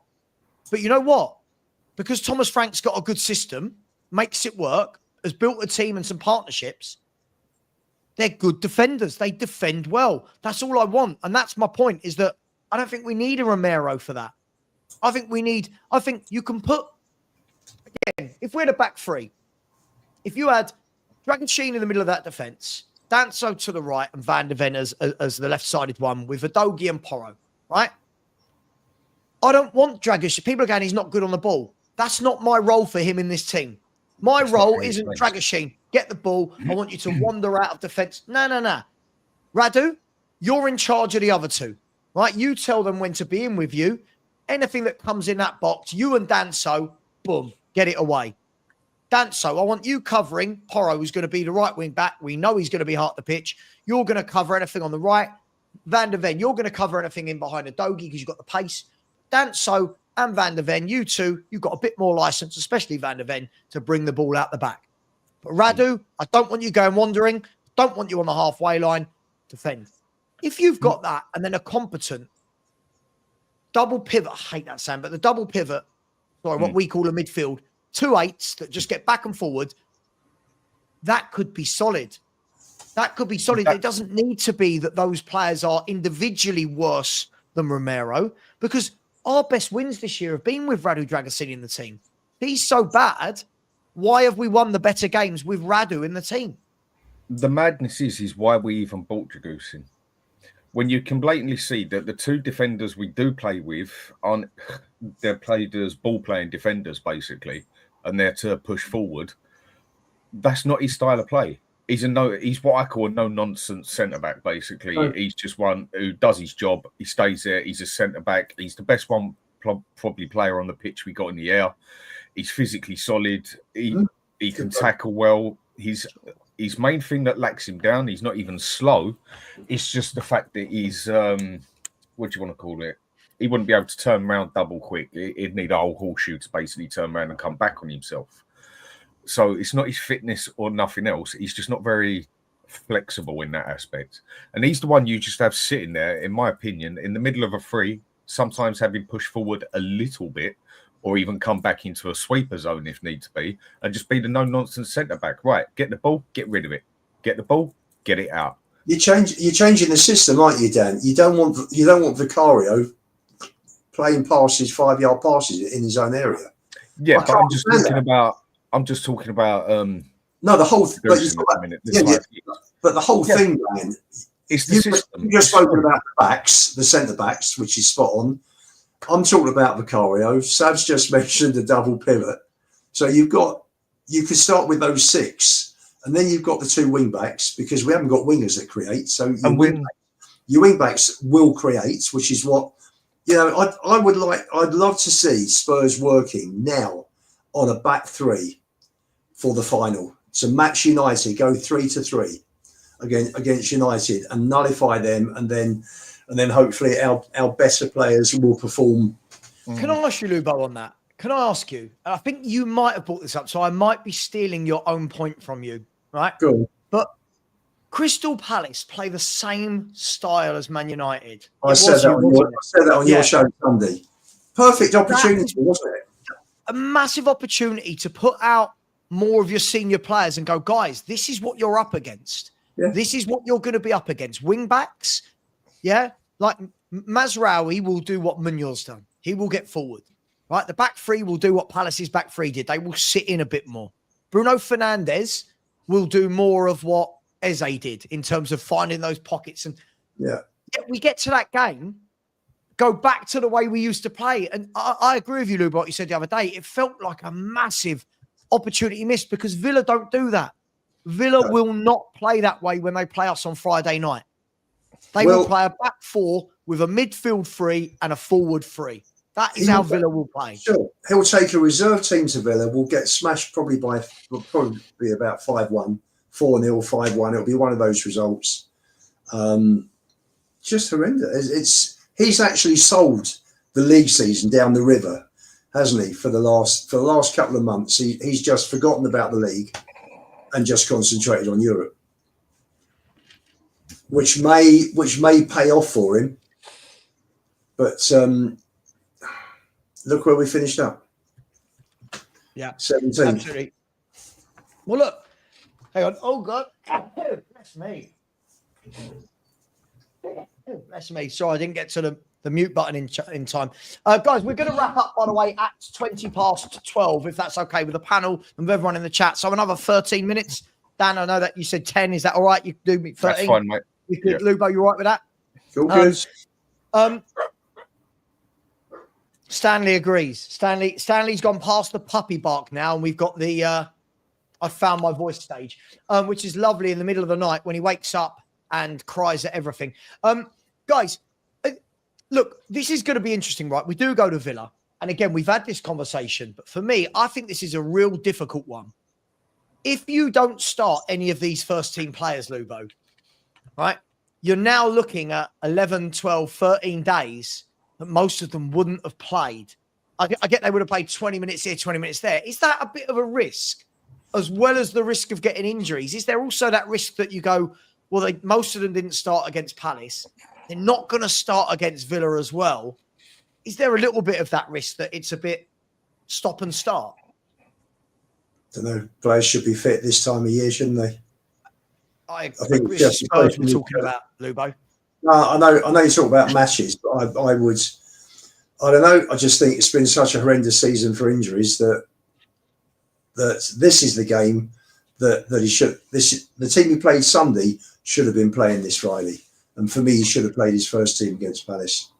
That would have made more sense. That would have made a lot more logical sense. For sure, you know, a lot of these Palace boys, this is going to be the biggest game of their lives. Come on, Henry. Archie's not world class yet. Come on, come on. Let's not be silly about it. Yeah, come on. You're right. But the thing that got me, Luke, and I said this to you on Sunday night, the thing that got me was, you know, if Crystal Palace, so this is I said this the other day, I know we only talk about our own club. This is a massive game for Palace. Imagine Crystal Palace getting European football. This is massive for them, right? When was the last time anyone that Crystal Palace were in Europe? How good would that be? Can you imagine Palace would be in Europe? You'd have Newcastle back in Europe. Please God, Spurs. Palace last playing European football. Spurs, I'm not sure they did. Spurs will be in Europe. Chelsea will be in Europe. They played in the Intertoto Cup. In the Intertoto Cup in 1998. So again, I'm not saying ours isn't huge, but for Crystal Palace, right? And my point to all of this is, it's a huge game for them this weekend. And yet 6 days before they go, first 11, roll it out, go on. And Spurs are going, oh, okay, half-hearted. All right, Porro, you can play. Bentancur, you can play. And Kulu, the rest we're going to... I feel like if Palace can do it, why don't we do it against Villa? I think it's the amount... If he'd have left out, say, 3 players, 4 players, okay, I think everyone would take that on the head. But it's the way he basically changed the whole team when, really, if he ever was going to do that, it should have been this game he done it for, not the last game he done it for. And that's just where I think that just about sums him up as a manager overall. Is it just the fact that he is absolutely that scared of getting injuries in the team? I don't know. I think it's an only logical thing I can think of. But there is still certain players on there that need a bit of running around on there. I mean, because Son is definitely not fit to start in a final for sure. And is he going to be fit to start in a final for if he plays the next game? But we all know he's going to. There's an extremely high chance he's going to. Even if Mikey Moore would have come on and scored 7 goals, he still wouldn't get in that first team. And that's been half the problem with everyone this season. So Palace, I don't think Palace, even with their full team, were going to come in and give it 110%. I think there would have been certain tackles they would have said, you know what, we'll leave that one. I'll wait until the weekend as such. But they'd still come in and give 80%. It's just a random number. But they didn't even look like they got out of second gear. That's not how they've been. That's not what they've been doing. Again, I said to you the other day, when they played Forest earlier in that week, before they played us, they were at it. This is a team that have got an FA Cup final, nothing to play for. They were at it. They were throwing their bodies in the way to stop goals. They were in the tackle. They were flying forward. Then they come to White Hart Lane. They're flying forward. I'm not saying that to step out of second gear because of how shit we were, but they didn't even step out of second gear, did they? No, I do see where you're coming from, but I think it's a bit hard to even judge it on that side because they didn't need to get out of second gear. It's just my opinion was they wouldn't have gone that step further as such, like they would in any other game, because of the important game they got next. But they didn't even have to. They didn't even have to get out of second gear. So it's just that's right. It's just a random idea, basically, of how I see it could have happened. But like I said, they didn't even get out of second gear, and they made us look like schoolboys. We just basically went on there, and they just pissed about of us on the pitch, basically, like a load of 16-year-olds playing 12-year-olds. Yeah. They absolutely schooled us. And for this next game, it's again, the next one's irrelevant for who he plays to me anyway, same as the last one was, because we all know the team he's going to play if he's got it, no matter what, no matter who does great, no matter what player had a great 2 games, whatever. We all know his starting lineup. So that's the one I'm going to focus on with that one. And I think the players know it as well. Danso isn't poor. This is now he's not poor. Come on. I think he's a good player. I think he's a decent centre back. Again, not great. Yeah. He is a £25 million centre back. Right? Yeah. He will do what you need him to do. Right? But it's funny, isn't it? With Romero, yeah, but playing in this system, no one looks good. 2 minutes later, but Danso's poor. It's just brilliant. I love this level of thinking. I love it. It's just nothing. He doesn't look anything special. He just looks like I mean, it's even when you say good these days, people seem to think that you're almost talking about a player like he's spectacular now. No, he just looks like a good standard player, defender that you need in that box. But the line with 2 inverted wing backs. So somebody in here said, like no defender ever should. Someone in here said just now, I think it was Terry, said that Stell did some analysis, big up Stell, and showed that Danso's always out of position. And sure, they said Danso's always running back out of position, but isn't that exactly what we say for everyone in this formation? Like, so now, you know, hang on, here you go, Terry. See, that doesn't make sense. Danso's making mistakes every week, but you're not holding Danso to the same standards. No, I'm not. No, Terry. No, hang on. Let me go in here. No, I'm not holding Danso to the same standards. Danso isn't at the level of Christian Romero. Danso isn't hyped up to be at the levels of Christian Romero, Terry. Make it make sense. You can't. If fans are going to, I say this to you guys all the time. If you want to put someone on a pedestal, I am judging them by that pedestal. Danso, when we signed, I said, this is a decent centre-half that will come in, be a very good squad player, right? There's a huge difference. By the way, when you're saying he's making mistakes week in, week out, he's only got 1 error leading to a goal, right? When we're saying that, I've just looked at his stats. By the way, I'm not sitting here saying Danso's a better player than Romero. People are not listening. No. Romero's had 4 seasons. Danso gets a game every now and then, and when he does, who do they partner him with at the back? They don't partner him with Van der Ven. They don't partner him with Romero. Who do they partner him with? Gray or Davis? Davis. Not right. It's not. There's context here. You've got to listen to what I'm saying. No. I'm pleased. Do I hold Solanke? Do I hold Solanke to the same standards I hold Harry Kane? No. No, because they're not. But you guys, you're the ones telling me, Terry, how great Romero is. Cool. So if you're putting Romero there, I will put him there. Here we go. Cool. Leaving your man to run off your game after game doesn't count as Erling's goal. Can't I say the exact same thing about Romero? Can't I say the exact same thing about Mickey van der Ven? This is the thing. If you're going to, you can't, oh, but Danso does this, but when Romero does it, yeah, but he's got a bad coach. Whoa, hang on. No, sorry, we can't do that.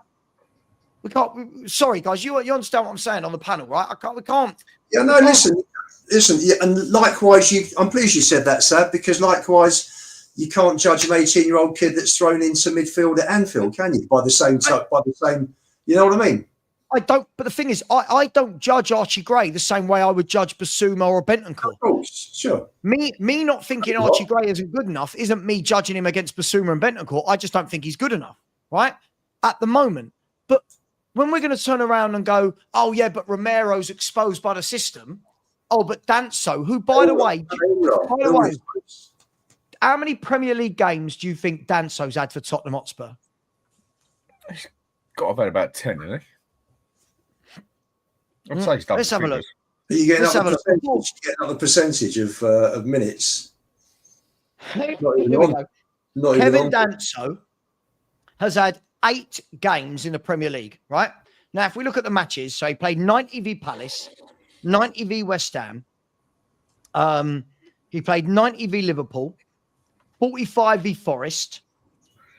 He played 90 v Bournemouth, 90 v Man City, 90 versus Ipswich, and 78 versus Man United. So in 8 appearances where he's started 1, 2, 3, 4, 5, 7, he started 7 games, 8 appearances, right? And we can just sit there and go, yeah, but look at the mistakes. Look at this.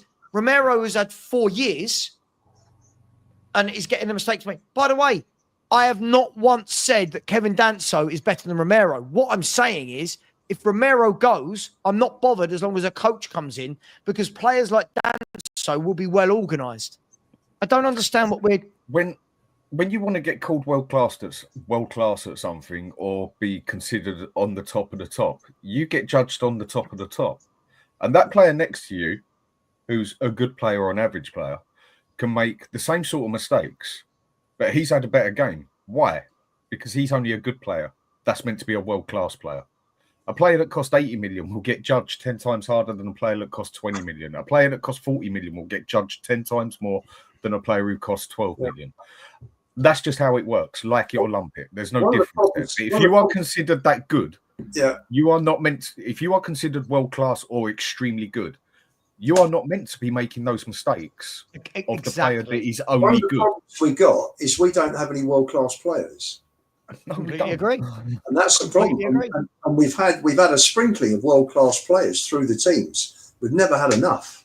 We might have had... But a lot of people still say Romero and Son are world-class. Yes, this has been my whole point of the show, Dan. For me, as I've said, Romero's a good defender on his day. But when people say he's world-class... No, world-class defenders don't play like this. Virgil van Dijk is world-class. Why? Yes. Why is Virgil world-class? Because he's so consistent. Because he is the dog's bollocks at what he does, basically, if you want to put it bluntly. And he's consistent. He's had one lame season, and that was due to his injury, where he stepped off the world-class level. But he stepped back into gear, which a lot of people didn't think he'd be able to do, me being one of them. It's interesting. You talk about Sonny. Sonny at one stage was probably, stats-wise, was the most clinical striker. Goals per shots in the whole of Europe. Yeah. But for me, if you were talking about, you had going through that period where he was excellent. You had Ronaldo and Messi were at the top. Underneath there, you had, for me, Kane, Lewandowski, Benzema. not sure. Can't think of too many others. And Sonny was maybe just under that level, which was still a really high level. I'd say Sonny was higher than Benzema at finishing all day long. Benzema was not a world-class finisher. He was a very good player, but he was not a world-class finisher. This is where I pick up things differently. When people think a world-class player, they think a player overall. Son, for me, has never been a world-class player. But what he has been is a world-class finisher. It's the other attributes that he doesn't really have that takes him down a level from world-class. But if you want to put him as finishing, with his left foot and right foot, you put him up there with the best of the best. He's better than Benzema. He was like on his left foot, right foot. He's better than some of the best strikers I've seen on both his feet. The consistency on both of Son's feet. He was a world-class finisher. There is no ifs or buts about it. He was up there with the best of the best. But as an overall player, I don't think he quite had what it takes to put him on as a Salah sort of thing. He's a level below that with everything overall. But finishing, he's up there with the best, and he was better than Benzema at finishing. Yeah. He's missed Kane badly, hasn't he? Since Kane left, with the passing, that partnership was terrific. Such a shame. Just quickly, we are going to end the show. We are going to end the show, right? But just quickly before we do, I just again, I need to show this, right? Just to show that everyone keeps talking in utter facts that Spurs have had it worse than everyone else, right? Injuries this season, right? You can see there, Arsenal, who are second in the Premier League, have had more. Brighton, who are 15 points clear of Tottenham, have had more, have had the same. Villa, who are level on points with the Champions League teams, have had one less. Man United, same as us. Ipswich, three less injuries. City, 18 up there as well. I think when people talk about the injuries, everyone's talking as though we're out on about 100 injuries and no one else has had them. This is madness. Yeah, it's not good. But all I'm going to say on this is this injury thing, Chris, no, everyone had injuries to key players.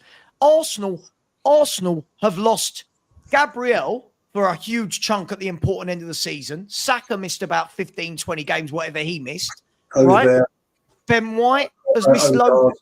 Odegaard missed loads of games. Ben White, Partey has. This is just mad. This is madness. This is what we do all the time. We do this all the time. Our injuries are worse than everyone else's. Here we go. See again, lots of people now, no context at all with that table. Let's show you some context. I hate this. I hate this notion there's no context. It's what people who have been wrong all the time say. Let me show you this. This was up until 4 games ago, right? This was up until 4 games ago. So this is now 4 games worse than this. So this is me actually doing them a favour, right? Look at the points per game when all of the top players Spurs have played. It is disastrous, right? The last 10 games where we've won 1 of 10, our players have been fit. Look at the points per game. Porro, 1.23. Romero's 1.18. Apparently this world-class defender that we miss, when he plays, we've got a 1.18 point per game. By the way, this was 4 games ago and we've not won since. So these ratios will all be a lot lower and they've all played, right? You can't, we've got to stop doing this injury excuse. Do you know we've been worse since the players have come back than when they were out? Did you know that? I do. I also think, Sav, that, and I think it's disgusting, but Ange has just he's thrown the league season under the bus. Last couple of months, he's not been committed to it, and look at the result. We've got 1 win in 10. He's ducked and dived. He's had half a reserve team out in several games. Some of those results are down to the fact that he's rotating, and he just hasn't given a shit about the league. He's staking, and just he's staked everything, his entire reputation at Spurs on this European campaign. Only because there's nothing left. Only because there's nothing left to do. Right. That only because he's got absolutely. One stage, it was like when I said we should have got rid of him 3 months ago because we still could have rescued the season, and then that's when I said the season was irrelevant because he stayed. We had people still saying, yeah, but he's got this cup, that cup, that cup. He had the cups to live on. Now he's got absolutely nothing but that to live on in that aspect. Yeah, no, but what I'm saying if he would have just been even to the point where he would have been more rotational at the start of the season, I think half of these injuries might not have happened. Yeah. We don't know with injuries. They can come and go as anything. You can walk out, you can get out of bed and bust your ankle, for God's sake, if you step on it the wrong side. But when he even had players like Spence there, and then he goes and plays players like, he goes and puts Archie Gray at the right when he had a right back Spence there. Of course. It just makes no logical sense. No, and then some of the messings about he's done with it, you're just like, you could see some of the players were literally getting burnt out, and he had players there to rotate. Can I ask you a question? 10 games, right? Is just over. Hang on, Lubo. 10 games is just over a quarter of a season, if I'm not wrong. Yeah. Right? 12 games is even more. 12 games, you're almost looking at nearly a third of a season. Right. So when I see this, right, I'm asking the question, why then, in the last 10 games, where Romero's been fit, Van de Ven's been fit, Porro's been fit, Adogi's been fit, Bentancur's been fit, Solanke's fit, why in the last 10 games, when all our players are back, which is over a quarter of a season, have we been worse than when we had injuries? Doesn't that blow the injury excuse wide out the water? Why? Again, for these people who don't understand, when they say context, they're not. Terry O'Shea, I'm calling you out as well. You're not using context right. Look, why is the points per game ratio got worse and worse and worse for 64 league games if it's only about the injuries? Look at it. Look at it. I'm sick to death of these excuses. Newcastle's injury crisis last season. Do you remember? Anyone remember their injury crisis last season? It's shocking. They had 13 players out at one stage. And where did they finish in the league? 6th, 7th, 8th? Somewhere around there, wasn't it? They finished 7th in the Premier League table, right? With a horrific injury crisis. Why? Because Eddie Howe can coach. This is, I can't, look at the start of the season, by the way. Guys, do you agree with me? We are ending. Sorry, Beth, we are ending. Right. Do you agree with me? At the beginning of this season, we didn't have an injury crisis at the beginning of this season. Right? Mm-hmm. We lost 5 out of our first 12 Premier League games with no injury crisis. We've lost 7 of our last 10 with no injury crisis. Guys, 12 of the 20 defeats have come when all our players are fit. 12 of the 20 have been when the first team are available. This has to stop. The excuses has to stop. We were losing games against City and Ipswich. Palace and Ipswich before we had the major injuries, when we may have only had 1 injury or even 2 injuries in there, which shouldn't totally change your whole team unless they are actually world-class players. We was losing the games anyway. Yeah, Mikey Moore played against Palace, but that wasn't down to, I don't think that was down to an injury. And Van de Ven was the only one missing against Ipswich. Sean, you're right. Which players for how long and how many from the same position at the same time? In answer to that, defenders-wise, we have suffered a lot more than in any other position. You look in midfield, Basuma, Bentancur, Sarr have been around for most of the season without injuries. Sure. But let me ask you a question then, Lupo. Why have our best wins come when Van de Ven and Romero have not been playing this season? Well, because we played a different system. But, right. So it goes to show if you can batter, I'm so sorry, Beth, we are ending. If it goes to show, if you can batter Man City 4-0 with Dragusin and was it Gray or Davis, whichever, and Davis at centre half, this whole excuse that players were missing, well, funnily enough, listen, I can't, as I've just proven there, 12 of our 20 defeats have been when the squad is fit and available. I'm not hearing this excuse. If we had lost 13 or 14 games, I'd say, okay, we've lost 20. There are no excuses. We have to stop the excuses. We have to. Guys, I'm going to leave it there because otherwise Dan's going to get divorced. He's going to beat me up for getting divorced. Beth's going to beat me up for getting divorced. It's just horrible. It's all horrible over here in South London. Thank you very much, Dan. Lubo, thank you very much. Guys, I'm back at 5 p.m. for a call-in show. Let's see all of these people turn up for a call-in show. It will get heated. Lubo will message me telling me off for getting heated and tell me to stay calm. I won't. I can't. I shan't. Take care, everyone. Much love. And as always, come on, you Spurs.